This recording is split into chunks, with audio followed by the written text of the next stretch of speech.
Welcome to the Tudor Dixon Podcast. I'm Tudor Dixon, and I'm excited to have you join me for this very important episode on China in Michigan. So many of you have already heard me talking about what's going on in Michigan. We have two Chinese factories coming here. Today, we're going to focus on Gotion Incorporated. I want to use air quotes for that because that's supposedly the American entity of Gotion. Gotion High Tech is the Chinese corporation. So Gotion High Tech is a battery factory in China. They've created an American entity in the United States. Still, the CEO is on the board of Gotion High Tech. He is a Chinese national.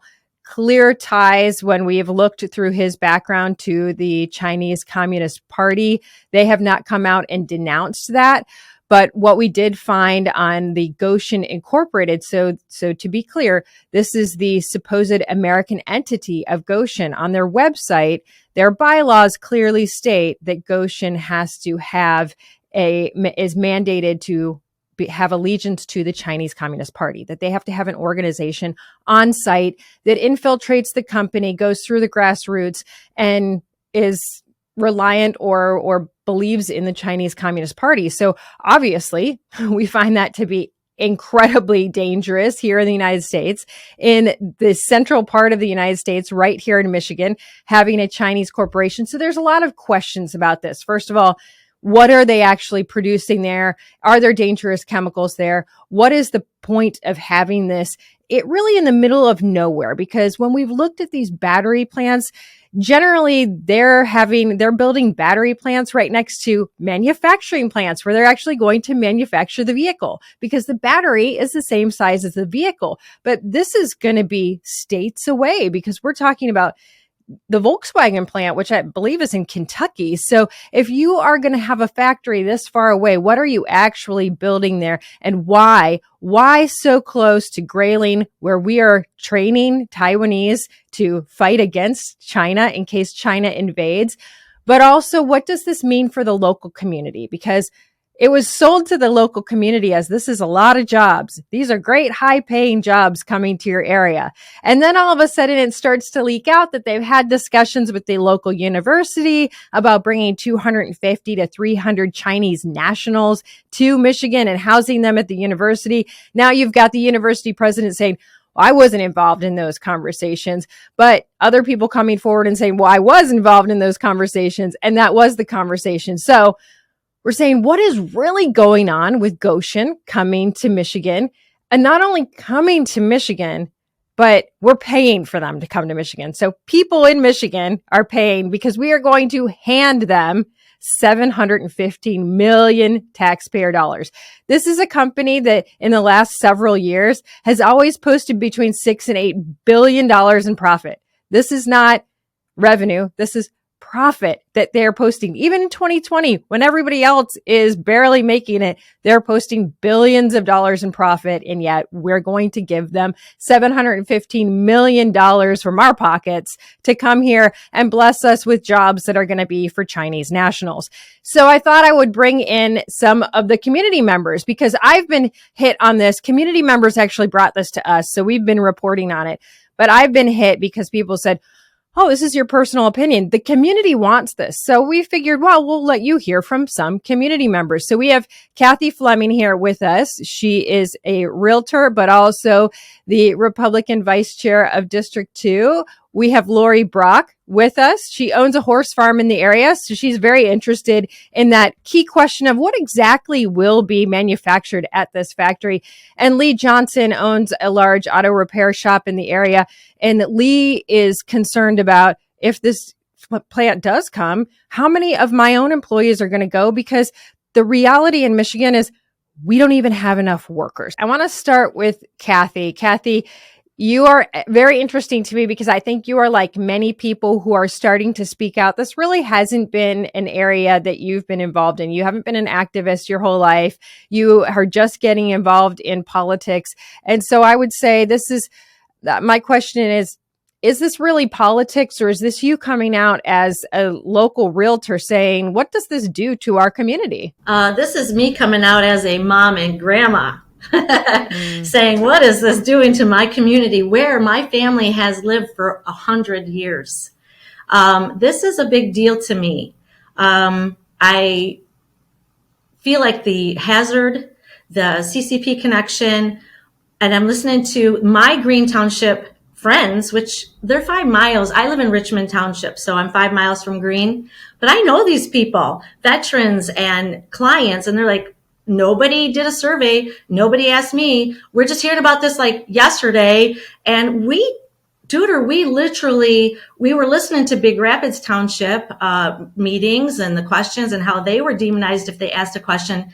But then all of a sudden it went to greener pastures, as I call it, where everybody was like supposedly okay with it. And that's just not true.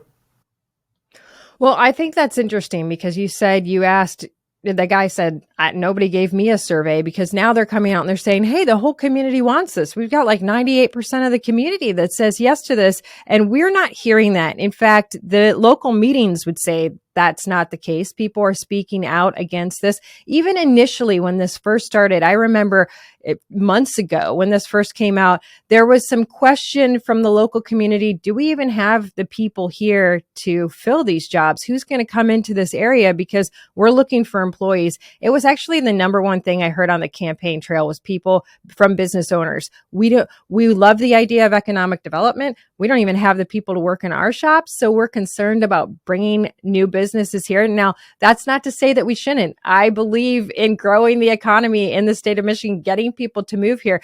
But they're talking about bringing in Chinese nationals to work at this company, not Americans. So you may have Americans working at the factory, but those high level, high paying jobs, those are going to be filled by Chinese nationals who they are going to bring in to run this company. And again, you're talking about, we don't even know what the company is going to be making.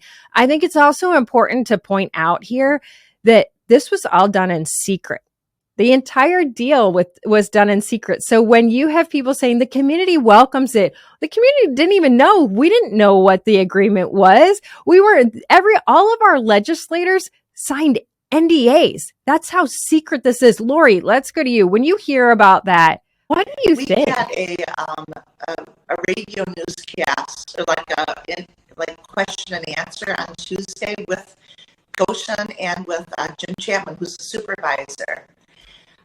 He said blatantly that they had 95% approval in Green Township. I said, I live in Green. None of my family was asked. And then when it came out, because I kept pushing him, because he was very evasive, he finally admitted that he talked to somebody at McDonald's and he had 2 emails. All in all, he talked to 10 people. And we had, 3,200 people in Green Township?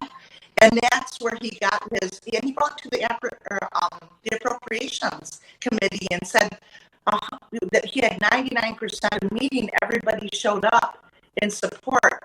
We were all there in protest. There were 420 people that found out at the last minute about this meeting. We all showed up in protest, and he tried to turn it against it, saying that we were there for it. We were kept in the dark. Absolutely kept in the dark about this whole entire thing. And he wouldn't answer questions. They used the North American, the international, and they still tried to say that it wasn't a communist base. It says it in the first paragraph. The lies that we have been told, we want transparency, and they really shut the interview down. And now our open meeting that we had for April 5th, they've shut that down. They said that they're scared of, terrorist, activities, and that way they're not going to let the community involved in rules, and what they're trying to do is just keep us quiet and keep us in the dark so they don't know what they're doing. Yet they admitted that they're going to start bulldozing by July 1st. I think that's important for people to understand. They're saying that because we've spoken about this publicly, and we have spoken about it publicly, we've published the bylaws. People can see exactly what they're saying. I mean, this is essentially, these are the rules of the company. And they're saying, oh, those are the rules for the Chinese company. Well, wait a minute. You're the guy on the board of the Chinese company is the CEO of this American company. So you're saying that you're really that different. Suddenly in America, you're not going to be loyal to the Communist Party, which I think people really need to understand what that means. We're going to get into that a little bit later in the podcast, exactly what it means to be a part of the Chinese Communist Party, because these aren't just words, they're serious and it's meaningful what's going on with China right now. This is a time when we see China teaming up with Russia, when we see President Xi going across the globe saying that he is the guy that's going to broker peace. This is a very scary time because the guy who comes out and says they're going to create world peace tends to also be the person who wants world domination. And that's what we know of President Xi. This is not an 8-year plan like we have in the United States. This has been a 100-year plan on the part of China to get to the U.S., and they're getting there. So these concerns are not unfounded. It's definitely something we need to be worried about. We need to be cautious about allowing the Chinese to come on our land and buy property, which I will remind our audience, you can't do that in China. You can't go to China and buy a piece of property as an American. That's just not allowed. So why would we say, but we're going to be friendly and allow you to do it here?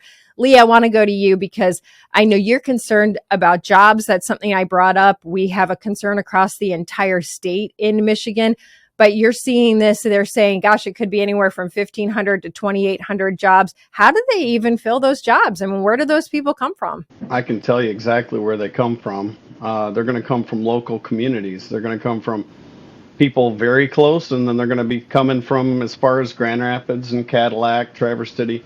They're going to be coming from all over Michigan. But I would say that a large portion of those, probably 40% of those, are going to come from right here. And the biggest problem is that, you know, for people like me who deal with employees that have an incredible ability to be trainable, and they're very intelligent and have the skill set necessary to do the things that they're asking us to do with that type of business. That's my employees. Pretty much everybody in my building has that type of talent, and they're right around the corner. So, I mean, we're not talking like, oh, well, you got to drive an additional 30 miles. This is literally a mile away from my shop.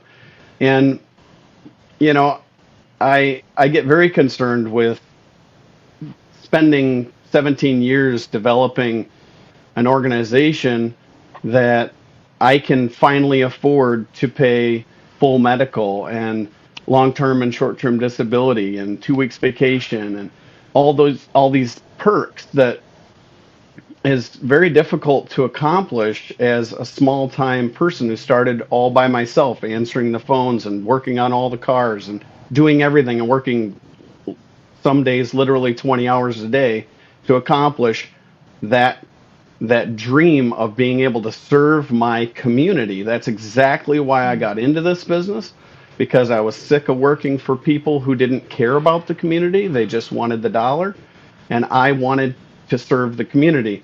And, you know, I see this as a very, very dangerous thing. The only people that are going to actually financially benefit from this type of corporation coming in are the people sitting right here talking. I can benefit from a big corporation coming in. You know why? Because I own a home. And the local inflation around here will be astronomical, but there won't be any homes for sale. Or you'll have those people who decide, you know what, maybe it's a good time to move to Florida, and they'll sell their home at an astronomical price, move out, but guess what? Population didn't change now, did it? Well, I think you make a really good point, because the housing problem that we have in Michigan, and that's included in Green Township in Big Rapids, there is a housing crisis. And so where are all these people going to live? Which is why everybody has said that the story of these folks coming and being housed at Ferris State University that was the plan. And now you've got the president coming out and, that we're a partner, but I never personally agreed to that. Well, what does it mean to be a partner? What does it mean when the local university says they're partnered with the Chinese corporation? I think that we deserve to know that, especially when our taxpayer dollars are funding both of those organizations. I want to ask you, Lee, because this is obviously your industry. Alpina News just came out with an article, The Pros and Cons of Electric Vehicles. So let's just dissect that for a second, because we've got a guy quoted in there saying, yeah, I've got an electric truck and I could get in freezing temperatures in Michigan from Alpena to Sheboygan. And I noticed somebody comments on the article and goes, that's 79 miles. I mean, what is the reality of electric vehicles? Can we really honestly live with an electric vehicle lifestyle? Is that feasible anywhere, but especially in Michigan? Because I think it's key that he said in freezing temperatures. We spend a lot of time in freezing temperatures, and batteries die in freezing temperatures. Yes, they do.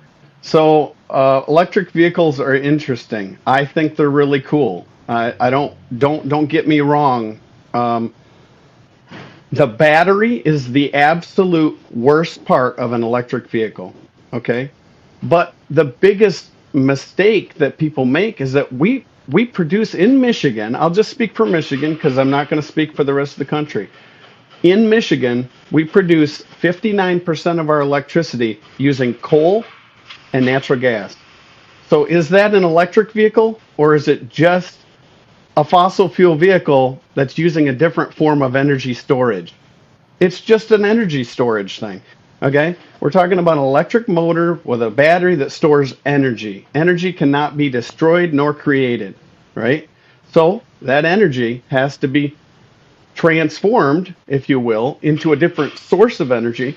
And it may be slightly more efficient, but right now for instance, the heat, when you don't have heat for those lithium batteries, they don't produce energy.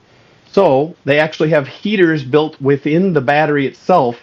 So the energy from the battery is heating the battery to keep it warm enough to be able to produce the energy needed to be able to create horsepower. So it's just not quite there. Think about what you're saying. This is in a state where we just had power outages, where we had houses out of power for over a week in winter. I mean, so what, you're not going to be able to drive any place either? It's just so silly when we think about it. And I've even talked. Sorry, I could have came to the table with a little bit more information, but the amount of energy that's stored in a gallon of gasoline is incredible. Okay. One drop of gasoline atomized properly is as powerful as a stick of dynamite. One drop of gasoline. Okay. So if we look at it like that and we go, how can we take the grid that we currently have and see ourselves pumping that kind of energy into every household? That's like turning a welder on or turning your 3 electric stoves on in your house, in every house in Michigan, and saying the grid's going to handle it, or, consumers' energy is going to handle it. Right, and we're shutting down power plants at the same time as we're saying we're actually getting rid of coal. And then the question is, how environmentally friendly are these batteries even? They're saying, well, we'll actually run out of the elements to make the batteries too. There's really, this is a very short-term plan. There is no permanent plan for this. Yeah.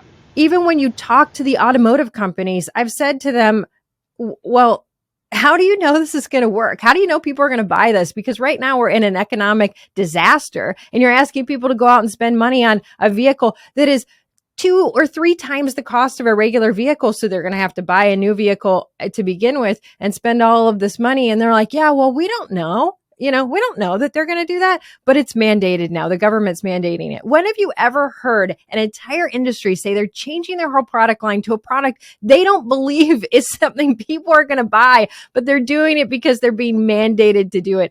I just think the whole thing is totally bananas, but that's what we're dealing with today when we're dealing with the climate cult. I don't want to take up too much of your time, but I will say this. I believe in God. I believe in the Bible. In Genesis 7:11, it states that God came down and he looked at the people that were standing there building the Tower of Babel, And he said, he looked and he talked to himself, the Trinity, and he said, if we don't stop them, they will be capable of anything they put their minds to. And when you look at the world today, we do not, and oh, by the way, that's when he changed the languages. He confused the people. He slowed them down. Today, we don't have a translation issue. I can talk to somebody by email in Japan that only speaks Japanese. I can speak through Google Translate. The translation barrier is gone. That's why you see us moving in such an incredible pace towards a disastrous end. Okay. Globalization. Yes. And so what's interesting is that I don't want to be a part of it. Okay. I don't want to. I know it's going to happen because they're going to force it to happen. My biggest problem is that in a small community like this, they don't put into an idea what kind of systems are going to be able to, are our systems going to be able to handle that kind of influx? I would say no. If they went to Grand Rapids, where the rail was actually next to them, where they could actually rail this stuff in, it does make sense to use a train. But the problem is they said right in their documentation, we're coming to Big Rapids because of the rail location. And you're like, it's 40 miles away, right? I mean, you're going to have to truck stuff anyways. There's a lot of things about their reasoning for coming here that doesn't make a lot of sense. I think they're coming to take advantage of the disadvantage. And I don't really, I mean, they don't really think that far ahead. They're just like, we're going to come, just like you said with the electric vehicles. Well, it's a short-term plan, but we're just going to bang our way through it, you know? We're just going to get to the other side, right, and we'll come up with new technology, and we'll make a better battery. And I think that there's some truth to that, but I think that it's very painful along the way, especially for small communities like ours. And I just don't think... And I really believe... That's it. This is the only time you're going to see companies this size change their entire product line without vetting it out with consumers and without saying, yes, capitalism is driving this. No, mandates are driving this. And so far, in Michigan, you've got millions of combustion engines and you've got tens of thousands of electric vehicles, like 15,000 electric vehicles right now. So this is a big leap to say that the entire country is going to change over to this. And you're right about the grid. We're just not talking about reality here. I think that's the frustration. But when you say, I don't want to be a part of it, that's the thing that I think people are not understanding. When we talk about what's happening with Gotion, it's not me. I'm not personally saying this. If people say, oh, this is a xenophobic thing. No, this is an American protecting America thing. And it's not me alone. It's the community that is saying, we don't want this. We want American companies or America aligned companies, not our adversaries, coming in and buying land inside of our city, inside of our communities, taking over our country. And it's very dangerous. And I'm so glad that you all came on today to talk about this. It's important. We're probably going to talk about it more. We will probably ask you to come back at some point too. Kathy Fleming, Lori Brock, Lee Johnson, thank you so much for coming on the podcast today. We're going to talk to Gordon Chang as well. We want to make sure that we talk about the dangers of China. So stick around. We're going to continue this conversation on China, get a little bit deeper into the dangers of the CCP, exactly where China is today, the military force that they have, and what globalization really means that you're not hearing from the Democrats in office right now. And quite frankly, some of the Republicans, because this is a bipartisan effort to bring Gotion to Michigan. And I say shame on everyone who is keeping the truth from the people of this state. Now we welcome Gordon Chang, the author of The Coming Collapse of China and the Great U.S.-China Tech War, and also a Gatestone Institute Senior Fellow.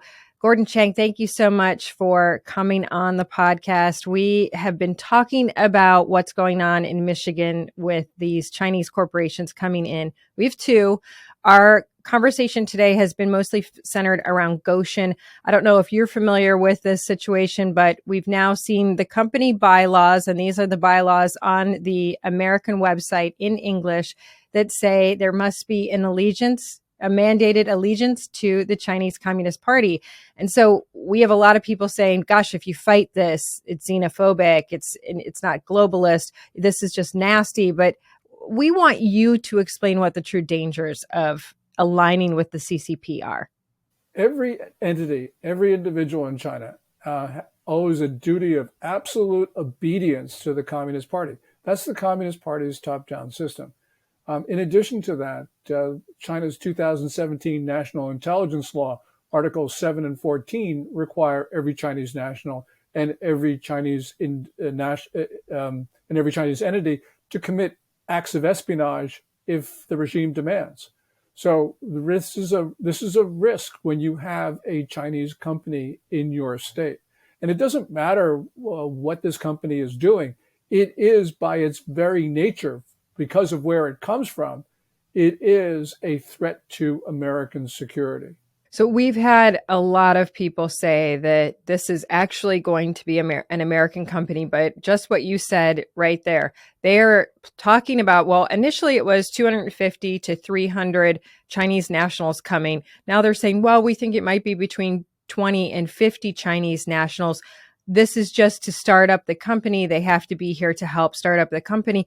But why do this? I mean, why are we also playing into this climate alarmism that we have to have all these electric batteries? They have to come to the United States. It almost seems like it's a big plan to get China in here on our land. Yes. I mean, the U.S. had energy security during the Trump era. We were the number one producer of hydrocarbons, both gas and oil. And the Trump national security policy was actually to use energy to further American aims abroad. If you believe that we have to have an electric future, and that's a really complicated discussion, but that means that we become dependent on China because China has the rare earths, the minerals, has the solar panels, all the rest of it. And that mortgages our future to a regime which has declared a quote unquote people's war on America. You know, Tudor, one of the things that Americans don't understand is that China's Communist Party views the U.S. as an existential threat. And it's not because of anything that we say or do, but it's because of who we are. An insecure regime in China believes that the inspirational impact of American values and America's form of governance is absolutely, that's something that the Communist Party cannot abide. I think there was once a time when people thought that China couldn't hold this kind of power, that China would eventually fail because, you know, we saw Japan take over all of the products. They started making a lot of our manufacturing goods, and then that moved to China. But how long? I think the question was, you know, how long can you really essentially keep people enslaved doing work? Because eventually you become powerful, you amass money, these corporations want some privacy, and that goes to the people. But China has done a good job, I guess, if you want to say it that way, of keeping people enslaved to have to work. And so instead of the regime falling, they've become much more powerful, have much more money. They're the largest exporter in the world. They have the largest navy, which we don't really talk about. The power that China has is pretty extreme at this point. Now you see President Xi meeting with President Putin. You see this situation with Brazil and China now saying, oh, they're getting away from the US dollar. What does this mean? Are these the first signs of war? Is there going to be a war? Is this just they're going to move in and we're not prepared? We see that our military is becoming less and less able while they have the largest navy in the world. What does this mean for us? There's a lot to unpack there, but China is in fact preparing for war. Xi Jinping talks about war all the time. He's engaged, as you point out, in the fastest military buildup since the Second World War. He's calling up reserves, which means he's mobilizing China's civilians for war. So we see a regime that wants to go to war. Now, I know that Xi Jinping knows better, but emotionally they want to kill, and they have been taught to kill Americans. So, this is a situation where we Americans were not paying attention. We didn't pay attention when Islamic terrorists detonated a bomb under the North Tower of the World Trade Center in 1993, killed 6 Americans. We didn't pay attention, of course, until 9/11, when Osama bin Laden killed 2,977 Americans on one day. Well, we're doing the same thing with China. We're not paying attention to what the Chinese are saying. We're not paying attention to what the Chinese are doing, which means that although we are a far more powerful country than China, we can lose. We can lose our country, Tudor. I think that people find that to be completely absurd. They can't believe that there is the possibility of losing the United States, even though we've all read history. We've all learned history. I mean, empires fall, countries fall, governments fall. And this is exactly the motive of China. So when you see Putin and Xi together, when you see him saying he's brokering world peace, he's all about peace. I mean, this is a lot of these crazy dictators in the past who have come out. They've said, I'm doing what's best for the world. I'm the guy that gets it. That's generally the guy that you want to stay away from. But we are not. It's clear that people are not understanding this message. They prey on the weak. You've got Joe Biden, who is potentially compromised. I mean, we've seen the laptop. Hunter Biden, for sure, compromised. The Biden family, all getting money from China. Where does this leave us in the United States of America? Because the message to me is very clear. He is posing as the guy who can bring you peace because world domination is his goal. And what's standing in his way right now is a very weak United States. That's right. China and Russia are weak states, but they've got strong leaders. The United States is a strong state, but we've got weak leadership. And that means we can lose. We Americans have really no idea what's coming because we, as I mentioned, we think that we're entitled to be oblivious. And so our enemies reach out and strike us from time to time. Right now, China and Russia believe that they're driving events. We know that when Xi Jinping left Vladimir Putin after that 3-day tour of Moscow in March. And Xi Jinping said, and this is almost a direct quote, change is coming that we have not seen in 100 years. And together, you and I will be driving events. That's Xi Jinping to Vladimir Putin. So Xi Jinping thinks that the United States is no longer a factor. Now, I'm not saying his assessment is correct, but it doesn't matter whether he's correct or not. What matters is what he thinks, because what he thinks will motivate him to do things which I think will lead to disaster. And I think that people are confused. I was talking to one of our generals about this, and I said, well, I have a lot of people saying to me, they are the world's largest exporter. I mean, we imported over $600 billion worth of product from them last year, and we're exporting from our country about 150 billion. So it's very off center there, right? There's no balance in what we're importing and exporting.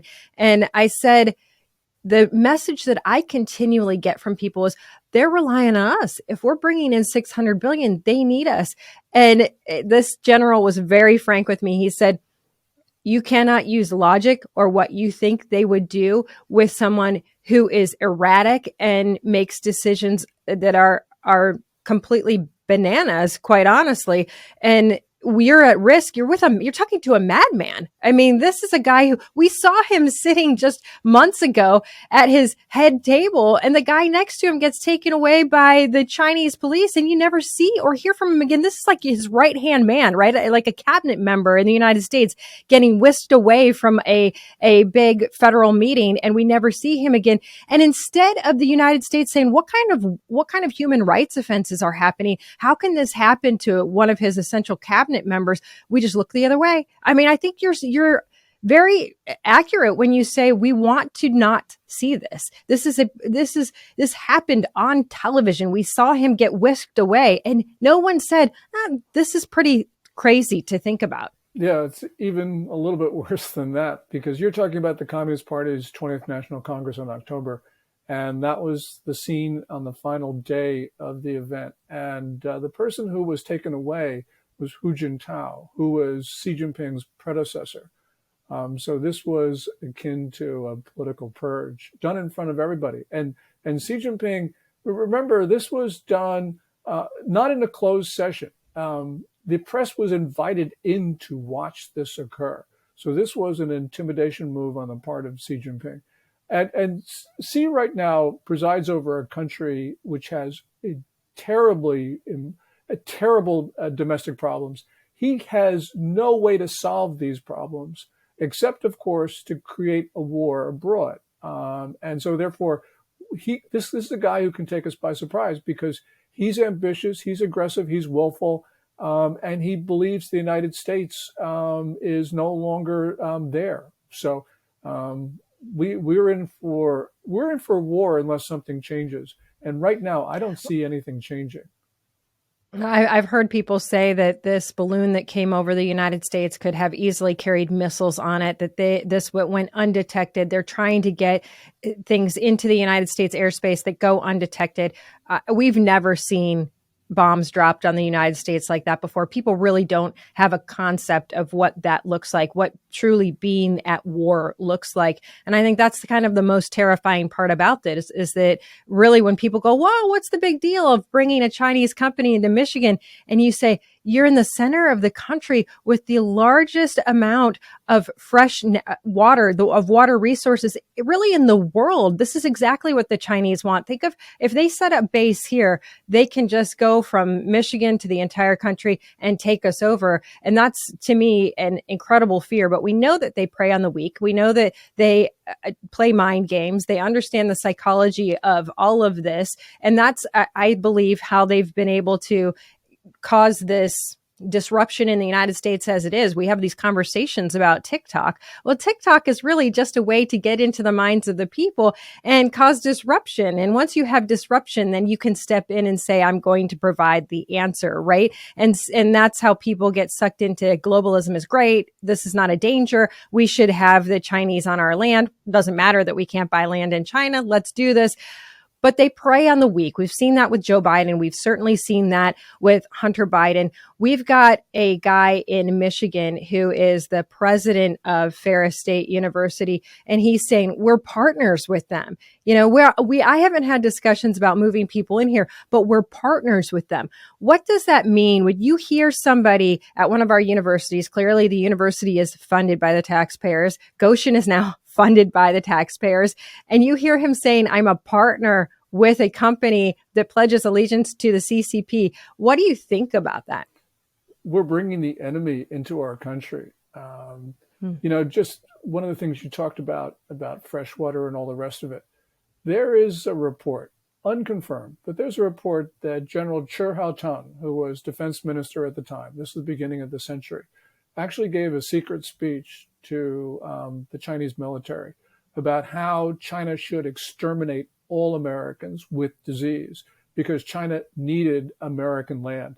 And then he said, well, there's an alternative plan, which is to leave some Americans alive so that they can serve us Chinese.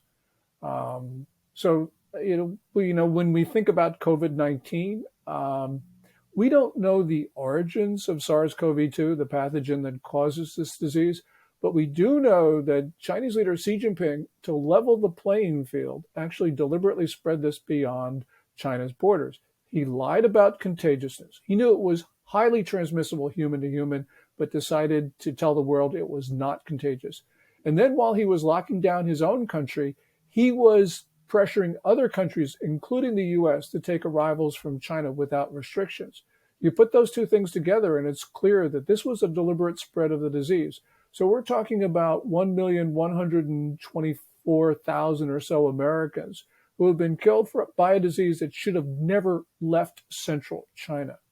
And we're also talking about fentanyl. When we have this numbers from last year, we'll find that there are more than 80,000 Americans who have died from doses of illegal Chinese fentanyl, which the Communist Party backs the fentanyl gangs. So this is a deliberate murder of Americans. I think it's interesting that you say there are certain people that feel that they will be in with the Chinese Communist Party, that they'll be considered leaders. And I look across the country right now, I see Governor Youngkin saying, I want nothing to do with the Chinese corporation. They're not going to come into Virginia. I will keep them out. We won't partner with them. National security is too important to me.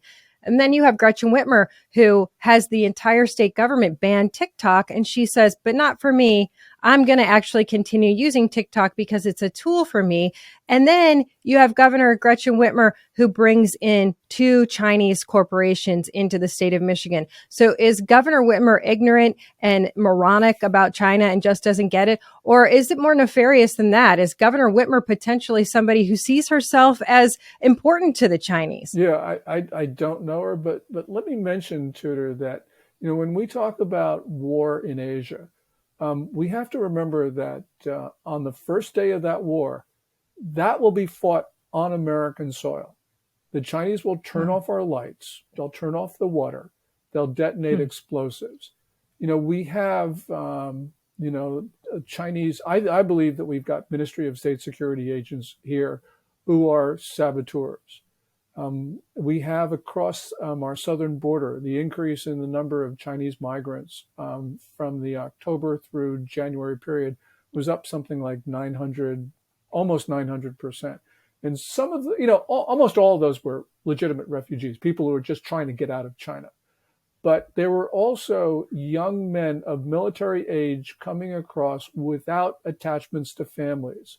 And we've got to be concerned that either through the companies that are coming into Michigan or across our southern border or otherwise, we have people here who are going to create havoc on that first day of a war. It's very scary to think that we could have them right next door. I know that's why the community in Big Rapids and Green Township are stepping up and saying, we can't let this happen. There's a lot of people. It's interesting because there's so many local people, and they've said to me, I've never been involved in anything like this, but in my heart, I've done the studies. I understand this is wrong. We cannot allow this to happen. And then they have the pushback from, I think, a lot of people that are naive to the fact that every country is not the same. Well, the freedoms that we experience, the entitlements really that we experience here in the United States, that's not going to happen if China takes over. In fact, many people would not survive that.